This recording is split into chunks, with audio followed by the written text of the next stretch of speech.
Hablamos de algo completamente diferente y es de lo que tu cliente o tu audiencia quiere consumir. Y es completamente diferente. ¿Vale? Entonces, para saber realmente qué es lo que tu audiencia quiere consumir, qué es lo que se va a poner mientras come, qué es lo que se va a poner por las tardes, qué es lo que cuando vaya al gimnasio se va a estar escuchando los auriculares, para saber realmente eso hay que hacer un análisis de la demanda. Y ahí van a entrar varias cosas. Un análisis de tu propia audiencia, un análisis de la competencia, si es que está haciendo cosas similares, un análisis de otros podcasts del mismo sector, del mismo formato, análisis de otros contenidos de YouTube, que quizá no son podcasts, pero quizá nos da una idea de por dónde pueden ir los tiros, otros contenidos en otras redes sociales, etc. Es decir, hay que hacer un análisis en profundidad de todo esto para asegurarnos que realmente tiene demanda ese contenido que queremos hacer. Porque, de nuevo, te repito que no hay nada peor que preparar todo lo que es un podcast. Encima, si vas a ir por productora, que es lo que te recomiendo, vas a gastarte mucho dinero, mucho tiempo, coordinar mucho equipo para que luego al final no tenga interés. O sea, lo primero de todo es analizar realmente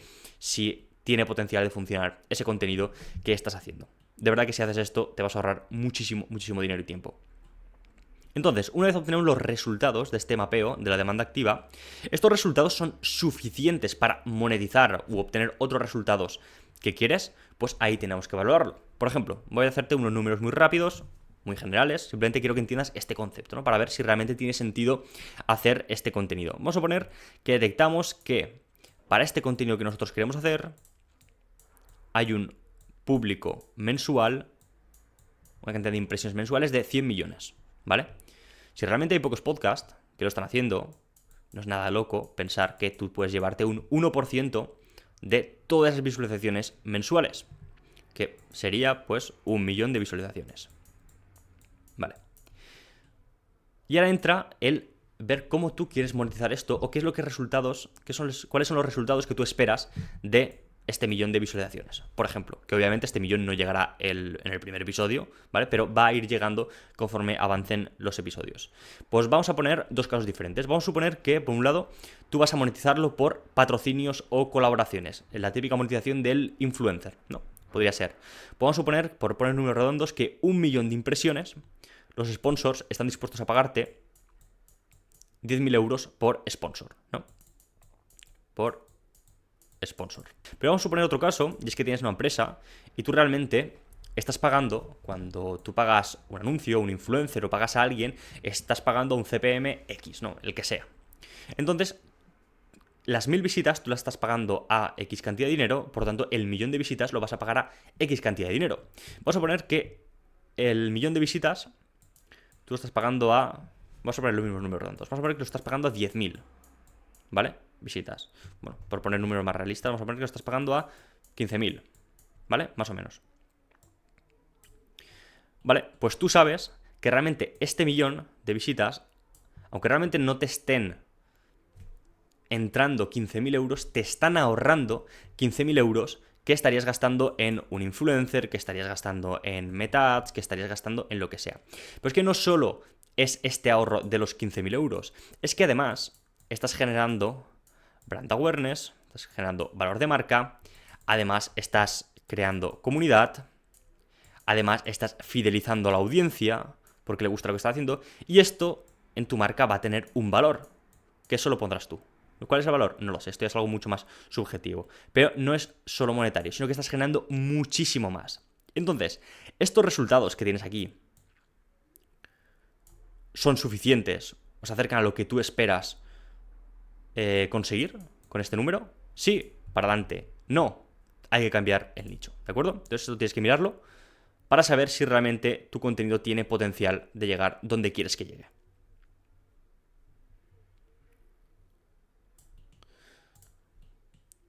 Bien, en este momento, cuando ya hemos visto que todo nos encaja, ¿vale? Y que este podcast tiene potencial de llegar donde queremos que llegue y que nos dé los resultados que realmente queremos que nos dé, o bien sea por monetización, o bien sea por valor de marca, o por generar comunidad, o por lo que sea, o por venta de productos, que eso no lo he contabilizado, pero bueno, lo contabilizaba en el propio CPM, tú al final estás pagando X dinero por un potencial retorno de esos anuncios. Básicamente tienes que hacer estos números para saber si te vale la pena o no. Luego viene la estrategia de contenidos, ¿vale? En el que en este momento lo que vamos a hacer es, ok, tenemos el sector y el formato claros, ok, hemos visto que nos sale rentable, hacerlo y que tiene potencial de realmente funcionar y que vamos a poder conseguir esos resultados, vamos a definir la estrategia de contenidos para poder maximizar esos resultados y llegar mucho antes a esos números o incluso hasta podemos llegar a superarlos. En este momento, la estrategia de contenidos vamos a decidir qué haremos y por qué lo haremos. Y aquí entran cosas como, por ejemplo, los temas, en el que, vale, vamos a tratar el tema A, el tema B o el tema C. ¿Por qué? ¿Qué queremos conseguir con cada tema? Pues si, por ejemplo, nosotros somos una marca de suplementación, pues quizá nos interesa tratar en uno de los temas el dolor articular, porque a lo mejor ese episodio quizá no consiga tantas visualizaciones, porque no es algo tan genérico, aunque puede llegar a funcionar muy bien, pero nosotros tenemos un producto en concreto de dolor articular. Entonces, toda la gente que traigamos a este episodio que habla de dolor articular, vamos a poder meter nuestro propio patrocinio de este producto. Y vamos a estar durante 1 hora hablando de los beneficios de este suplemento, de este ingrediente que se incluye en este suplemento, cómo hay gente que le ha ayudado muchísimo, etcétera, etcétera, etcétera. Y estamos 1 hora generando promoción sobre ese producto. Que a lo mejor ese episodio te consigue, vamos a poner números bajitos, 10.000 visitas, 15.000 visitas, 20.000 visitas, pero son 20.000 visitas ultra calificadas que están deseando tener un producto para solucionar su dolor articular. Entonces, muchas veces no es todo visitas, sino que tenemos que decidir el qué vamos a hacer y el por qué lo vamos a hacer. Y muchas veces es mucho más rentable un tema con poquitas visitas, pero que le podemos sacar mucho provecho por otro lado, que un tema con muchísimas visitas y súper mainstream o súper viral. Luego los invitados y los tertulianos, hay que ver qué invitados queremos traer, o tertulianos, en este típico formato o de entrevista o de tertulia, ver la dificultad que tiene traerlos, ver si nos interesa, si no, etc. Luego la frecuencia de episodios, que básicamente para podcasts que van a empezar, yo te recomendaría entre 2 y 4 episodios al mes, es lo más estándar, es lo que mejor te va a funcionar.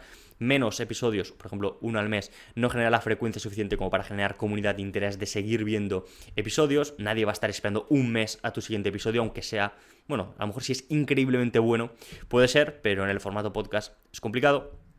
Y luego subir 2 episodios a la semana muchas veces es demasiado. No le sacas tantísimo provecho y muchísima gente no va a estar viendo constantemente que estás subiendo para ver todos los episodios todas las semanas. Entonces, básicamente lo ideal es que te quedes entre 2 y 4 episodios al mes. Luego la frecuencia y el formato de las píldoras. En las píldoras estamos hablando de los fragmentos de YouTube, estamos hablando de los shorts, de los reels, de los TikToks. Hay que ver exactamente cómo lo queremos hacer. La estrategia de promoción en redes sociales, es decir, cómo vamos a dar a conocer este podcast a través de redes sociales. Luego posibles colaboraciones que podemos hacer, etcétera, etcétera. En definitiva, en esa estrategia de contenidos tienes que englobar todo esto para saber exactamente qué vas a hacer para que el resultado de tu contenido principal, del episodio principal del podcast, sea lo más óptimo posible. Una vez tenemos esto claro, es cuando grabamos. Mucha gente empieza el podcast directamente, tengo una idea, y directamente grabo. No puede ser así. Bueno, puede ser así, pero te arriesgas muchísimo a tener muy malos resultados. Por eso yo te he puesto aquí que no se graba hasta que no está claro todo lo anterior. Ni siquiera grabas una vez tienes validado el sector y el formato, y esta demanda activa te sale y los números te salen. Ni siquiera en ese momento. Hasta que no tienes la estrategia de contenidos clara, no lo grabas. Porque ponte que te pones a sacar temas y te das cuenta de que, ostras, es que para mi sector y para mi formato, una vez hago 10 temas, ya no sé qué más hacer. Una vez hago 15 temas, no sé qué más hacer. Por eso tienes las patas muy cortas, ¿vale? Entonces, hasta que tú no tienes todo esto claro, no lo haces. O hasta los invitados que quería traer, justamente me piden un presupuesto que yo no puedo pagar, porque me estoy gastando todo el presupuesto en grabar con una producción increíble o lo que sea. Pues, oye, hay que evaluarlo. O no puedo sacar episodios en la frecuencia que yo quiero. Tienes que evaluarlo, ¿vale? Entonces, hasta que no está todo eso claro, no se graba. Básicamente porque en la producción te vas a gastar un dinero que, oye, si no va a ser todo lo óptimo que puede llegar a ser el contenido, pues ¿para qué te vas a gastar ese dinero, no? Mejor gastarlo en lo que realmente es óptimo. Y luego en la grabación sí que te recomiendo que uses la máxima calidad posible. A día de hoy sí que te digo 100% que el audio tiene que ser muy bueno. No te digo un audio de película, pero un audio muy muy bueno. La imagen se puede sacrificar un poquito más, pero estamos ya en unas alturas en las que tiene que haber una buena imagen, no puede ser cualquier cosa, ¿vale? Sobre todo la parte de la iluminación te va a ayudar muchísimo. Si trabajas con productora, ya se van a encargar ellos de hacerlo todo. De hecho, nosotros también lo hacemos. Si estás interesado en grabar en productora, contáctame, ¿vale? Y podemos ayudarte. Pero, en definitiva, tienes que intentar grabar en la máxima calidad posible. Porque luego, cuando hagas píldoras, la gente va a ver en Instagram, en TikTok, en Shorts, que hay un contenido de calidad, que está trabajado.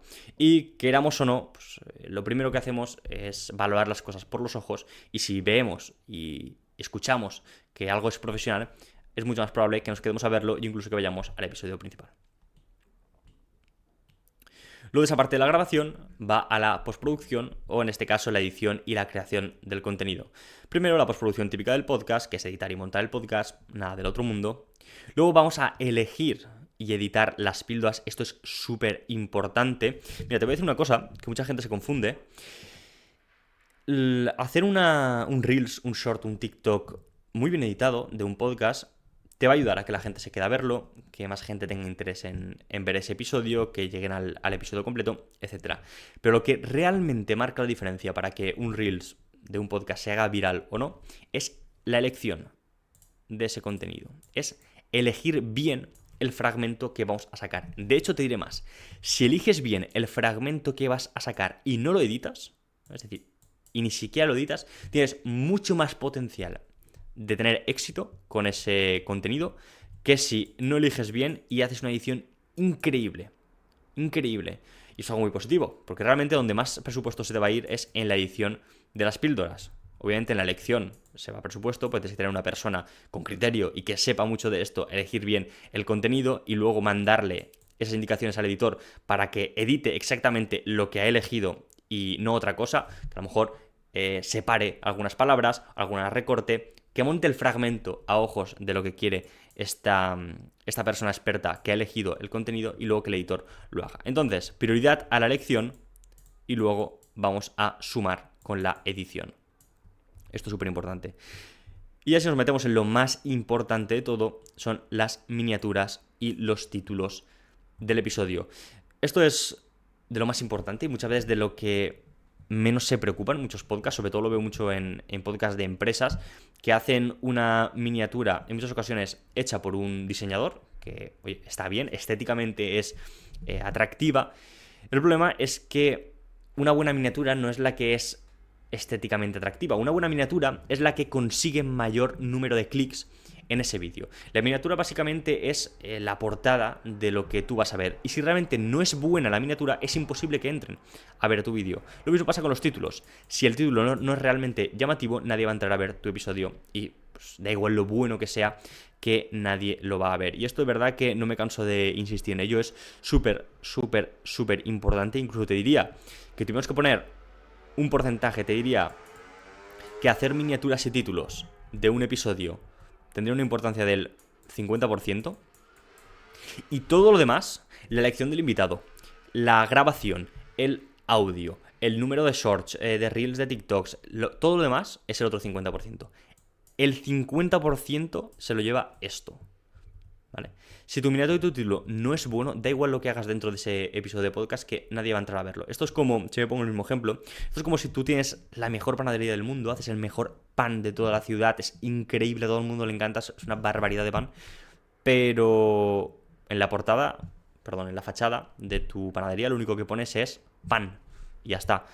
Pues la gente que pase por delante va a ver una panadería más y va a elegir la panadería que le pilla más cerca de casa, aquella panadería que el dueño es muy simpático y le cae muy bien, aquella panadería que lo que sea, pero no va a valorar lo realmente potente que tienes tú dentro de esa panadería, entonces no va a entrar. Pues esto es lo mismo, la miniatura y el título es lo que dice, oye, lo que tengo aquí dentro, esto que he grabado es realmente bueno y vale la pena que des clic para verlo. O sea que aquí de verdad que no me canso de insistir que esto es súper importante. Una vez ya tenemos esto, que es la edición y la creación del contenido, vamos a algo muy interesante, que es la estrategia de promoción. Cada vez se está haciendo más, esto no está muy trabajado todavía aquí en España, pero cada vez lo está haciendo más gente y con razón, porque realmente influye muchísimo. Si tú realmente has hecho un buen episodio y te has gastado tu dinero, tu tiempo en hacer un buen episodio, tienes que hacer todo lo posible para que ese episodio llegue al máximo número de personas posible. No tiene sentido hacer algo súper bueno que puede ayudar a muchísimas personas, que puede gustar a muchísimas personas y es bueno para tu negocio y digas, bueno, no lo voy a promocionar mucho, no vaya a ser que sea un pesado o que la gente no le guste. No, si realmente es bueno, usa todos los recursos que tengas a tu alcance para que la gente se dé cuenta de que es bueno y entre a verlo. Entonces aquí entra la estrategia de promoción, que básicamente esto es preparar la redirección al podcast desde diferentes vías. Es decir, todo aquello que vamos a hacer para llevar la máxima audiencia posible a ese episodio del podcast. Los más típicos, por ejemplo, es el CTA en Reels. Nosotros lo hacemos mucho. Al final del Reels ponemos la miniatura del podcast, invitamos a que vayan a verlo y en la descripción también lo ponemos, que vayan a ver el contenido y realmente insistimos de que es bueno. Hay otras formas, como por ejemplo, lo habrás visto alguna vez, comenta la palabra lo que sea y te mando el podcast AMD, también funciona muy bien, lo puedes utilizar. Hacer CTAs en carrusel, es decir, hacer un carrusel de post en Instagram en el cual ponemos algunas frases célebres del invitado, ponemos por qué es tan interesante este invitado y luego invitamos a verlo. También se puede hacer con comenta la palabra X y te mando el enlace del vídeo, se puede hacer de muchas formas. Luego también stories del propio podcast, stories del propio invitado, que le decimos, oye, por favor, coméntame o compárteme el podcast en tus stories, comenta algunas cosas de cómo te fue o de lo que hablaste en el podcast, danos buen feedback del podcast y invita a tu audiencia a venir a verlo. Y esto va a ser algo muy potente porque encima esa audiencia muy predispuesta a ver todo el episodio completo. Y eso es más retención, más señales positivas al algoritmo de YouTube y entonces es más promoción de ese podcast. Lo mismo en YouTube, lo mismo en Spotify, lo que sea. O por ejemplo al tertuliano, lo mismo. Si es un podcast en el cual hay tertulianos, pues simplemente habla con ellos y que comenten una story o en varias stories a lo largo de la semana, pues lo más interesante que trataron en ese episodio del podcast y por qué es interesante que su audiencia vaya a verlo. Y luego también hay otra estrategia que es la de hacer hype pre-episodio más un CTA de lanzamiento. Es decir, si tú vas creando hype en los días anteriores de que se está creando un episodio increíble, buenísimo, que va a ayudar a tu audiencia en ABC, bueno, y creamos toda esa aura de interés, y luego hacemos un CTA, llamamiento a la acción de que, oye, ve a verlo porque ya está disponible, es mucho más probable que la gente vaya a verlo y se quede hasta el final. Muy importante también, obviamente, cumplir las expectativas. No hagas mucho hype, no generes mucho interés por un episodio que luego, por lo que sea, pues sea más mediocre de lo normal, no tenga demasiado o nada destacable, etcétera, porque la gente se va a sentir engañada y cuando lo vuelvas a hacer, pues no van a confiar en ti y no van a entrar. Es una estrategia interesante para hacer en algunos episodios concretos, sobre todo si son especiales o son muy buenos por el motivo que sea. Si todos tus episodios son una película y son increíbles, pues oye, hazlo en todos, pero para podcasts más normales, en los cuales va a tener episodios que destaquen mucho, episodios más dentro de la media, pues esto hazlo sobre todo para aquellos más especiales. Y luego llega el momento de lanzar el episodio. No. Fíjate todo lo que hemos tenido que pasar hasta que hemos lanzado el episodio. No solo pensar la idea, grabar, editar el contenido y lanzarlo, sino que hay mucho más, hay mucha más estrategia detrás. Y este momento en el que lo lanzamos, no solo publicarlo y ya está, sino que algo muy importante es optimizar el episodio. Es decir, hacer un test de miniaturas y títulos. ¿Te acuerdas que te he dicho aquí que esto es un 50% prácticamente? Vale, pues es un 50% y como es algo tan importante no podemos dejar al azar. Entonces, ¿qué es lo que hacemos? Hacemos varias miniaturas y hacemos varios títulos. Y luego vamos probando. ABC, ABC. Y entonces empezamos a combinar A con A con B, A con C, B con A, B con B, B con C, C con A, C con B, C con C, y si aquí metemos una D ya, pues imagínate, aquí ya mucho más, ¿vale? Es decir, esto lo hacemos, obviamente no es necesario hacerlo siempre con todos, si a lo mejor no quieres, pero sí que es importante que testes al menos los que son más importantes. Es decir, si tú detectas que hay una miniatura que te está funcionando muy bien y hay otro título que te está funcionando muy bien, pues obviamente tienes que probar esta miniatura con todos los títulos posibles y este título con todas las miniaturas posibles. Vale, entonces de cajón. Y con eso vas a conseguir el mejor resultado posible para tu episodio. Luego hay cosas más internas del episodio, como es la propia retención del vídeo, que pues ahí no vas a poder hacer mucho testeando miniaturas y títulos, aunque sí que influye, eso lo podemos ver en otro vídeo, pero básicamente aquí lo que vamos a intentar maximizar es el clic, el número de clics. Y una vez ya hemos testeado y hemos optimizado el episodio, ya tenemos la mejor miniatura, el mejor título posible para ese episodio, llega el momento de evaluar. Es decir, una vez ya tenemos este episodio con esta temática y teníamos el objetivo predefinido, vamos a evaluar si hemos tenido los resultados que realmente queríamos. Y aquí sobre todo vamos a detectar los intereses que ha tenido la audiencia, es decir, si ha respondido positivamente con una miniatura, un título, con unos temas dentro del episodio donde hay más retención, etcétera, y en qué cosas ha sentido rechazo. Quizá estamos haciendo una sección dentro del podcast que notamos una caída de retención, pues se va fuera. O quizá notamos que cuando ponemos una miniatura en la que hablamos de X tema, la audiencia deja de clicar, se va fuera, ¿vale? Todo eso lo notamos y lo tenemos claro para detectar qué es lo que realmente funciona y qué es lo que no. Y luego lo que vamos a hacer es calibrar para próximos episodios. Obviamente vamos a anotar toda esta información y lo vamos a utilizar para siguientes episodios para ahorrarnos todo este testeo. Y ya testear solo, bueno, tanto con esto como con la retención, tanto en miniaturas de títulos como en retención, y ya testear solo con cosas que son ganadoras o que han demostrado funcionar en anteriores episodios. Así que esto es lo que quería compartir contigo. Este es el proceso exacto que nosotros seguimos para crear contenido. Obviamente se puede profundizar en muchas cosas, lo vamos a ir haciendo en próximos vídeos. Lo que quiero que te quede claro en este momento simplemente es que esta estrategia es ultra importante. Esta estrategia es ultra importante. Y esto de aquí es también ultra importante. Bueno, y esto también. ¿Por qué no? Cuando la mayoría de gente simplemente se está preocupando en valorar un sector y grabar. Y no, hay mucho más que hacer en un podcast para que realmente tenga éxito. Y por supuesto, lo mejor es que te acompañen personas que han hecho esto cientos de veces, que conocen perfectamente cómo funcionan estos formatos, que saben exactamente cómo hacer el contenido y que pueden ayudarte. Entonces, este es el proceso que hay que seguir para hacer un podcast realmente bueno y no dejar nada al azar, controlar todos los valores posibles y obtener los mejores resultados. Esto lo puedes hacer por tu cuenta, pero si a lo mejor quieres que te ayudemos, nosotros nos encargamos de hacer esto, hemos conseguido resultados con decenas de podcasts, podemos conseguirlo también con los tuyos y estaré encantado de poder ayudarte para conseguir resultados como los que te he mostrado al principio o incluso mejores. Si es así, tienes un enlace en la descripción en el que puedes entrar y contactarme para hablar conmigo.